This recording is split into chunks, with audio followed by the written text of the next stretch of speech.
Welcome back to Little English Studio, the channel where we take you on journeys across the world, through history, culture, and the wonders of our planet, all in clear English storytelling.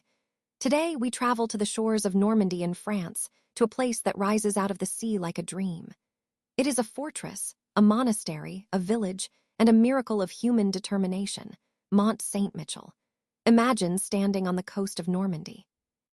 Before you, the tides sweep across vast sandbanks, shifting every hour. And then, suddenly, a vision rises from the water, a rocky island crowned with stone walls, narrow medieval streets, and a towering abbey reaching for the heavens. This is Mont Saint-Michel, one of the most magical sites in all of Europe. Mont Saint-Michel is not just an island. It is a symbol, a place where nature and faith, stone and sea, myth and history come together. It is one of France's most visited landmarks, drawing over 3 million people each year. But behind its beauty lies 1,000 years of history, filled with battles, pilgrimages, and mysteries. The story begins in the year 708. According to legend, the archangel Michael appeared in a dream to Aubert, the bishop of Avranches. The angel commanded him to build a church on a rocky outcrop rising from the tides. At first, Aubert hesitated. But the angel returned, again and again, until finally, according to the tale, Michael pressed his finger into Aubert's skull, leaving a hole that can still be seen today in a relic kept in Avranches. Thus began the construction of a sanctuary dedicated to Saint Michael the Archangel, the warrior of heaven, who is often depicted defeating the dragon, a symbol of evil. From the very start, Mont Saint-Michel was meant to be a place where heaven touches earth. In the 8th century, a small oratory was built on the summit of the rock. Over time, as pilgrims began to arrive, the simple chapel grew into a monastery. By the 10th century, the Dukes of Normandy had invited the Benedictine monks to settle here. They began constructing the Abbey buildings that would dominate the island. The Abbey church was built at the very top, symbolizing the connection to God. Beneath it, the monks built cloisters, refectories, and scriptoria. At the base of the rock, a small village grew, filled with inns, shops, and houses for those who supported the monastery or sought shelter during their pilgrimages. The architecture of Mont Saint-Michel is nothing short of extraordinary. Rising over 90 meters above sea level, the abbey appears like a crown upon the island. The builders faced immense challenges. The rocky island had little flat space, so they constructed terraced platforms, layering structures on top of one another. This gave Mont Saint-Michel its unique vertical character, a pyramid of stone rising from the sea.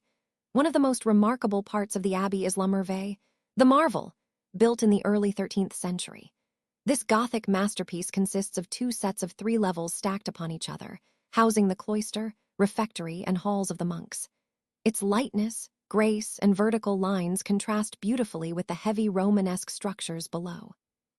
Walking through Mont Saint-Michel today, visitors climb winding streets past medieval houses, then ascend staircases into the cloisters and chapels, until finally reaching the great church at the summit.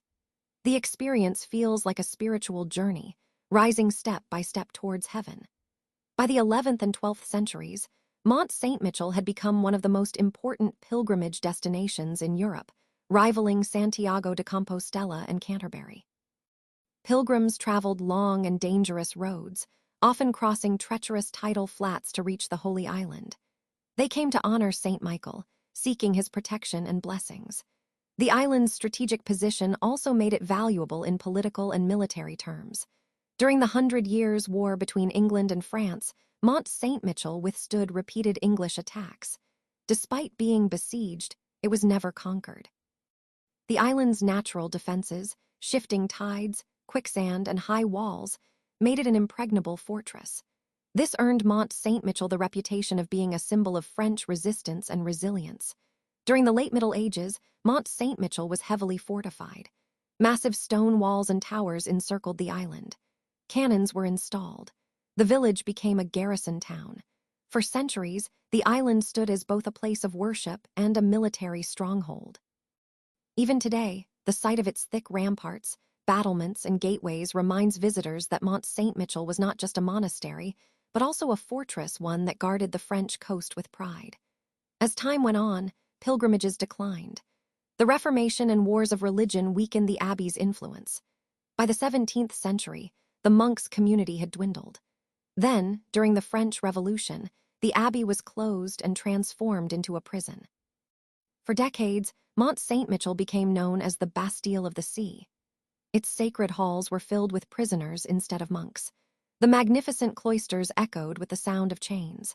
It was not until 1863 that the prison was closed, and efforts began to restore the island to its former glory. Writers like Victor Hugo campaigned to save Mont Saint-Michel, calling it one of the wonders of France. In the late 19th and 20th centuries, major restoration projects were launched. The abbey was declared a historic monument, and gradually its beauty was revived. In 1979, Mont Saint-Michel and its bay were designated a UNESCO World Heritage Site, recognized for both cultural and natural significance. The island was not only an architectural marvel, but also part of a unique ecosystem shaped by the highest tides in Europe. Today, Mont Saint-Michel is one of France's most iconic landmarks. Tourists from around the globe flock to its narrow streets, climb its ancient stairs, and admire the breathtaking views over the bay. The tides remain a spectacle. At high tide, the island is surrounded by water, appearing like a floating castle. At low tide, vast sandbanks emerge, stretching to the horizon. But visitors must be careful. The tide here is said to rise at the speed of a galloping horse. The abbey is still home to a small community of monks and nuns who continue the centuries-old tradition of prayer and worship. Their chants echo through the stone halls, reminding all who visit that Mont Saint-Michel remains a sacred place. Mont Saint-Michel has always been more than just stone walls. It represents the eternal struggle between earth and heaven, land and sea, faith and doubt. For medieval pilgrims, climbing to the abbey was a metaphor for the spiritual journey towards God. For the French nation, the island symbolized strength and endurance against invaders. For modern visitors, it is a reminder of the beauty humanity can create when inspired by faith and imagination. Artists, writers, and filmmakers have all been enchanted by Mont Saint-Michel. It appears in paintings, novels, and even in fantasy worlds like The Lord of the Rings and Disney's Tangled, which drew inspiration from its magical silhouette. And so, Mont Saint-Michel remains what it has always been, a place of wonder, standing between heaven and earth, past and present. Thank you for joining us on this journey with Little English Studio. If you enjoyed this story, please like, share, and subscribe to the channel for more explorations of history, culture, and the treasures of our world, all told in simple, clear English. Until next time, keep discovering, keep learning, and keep imagining.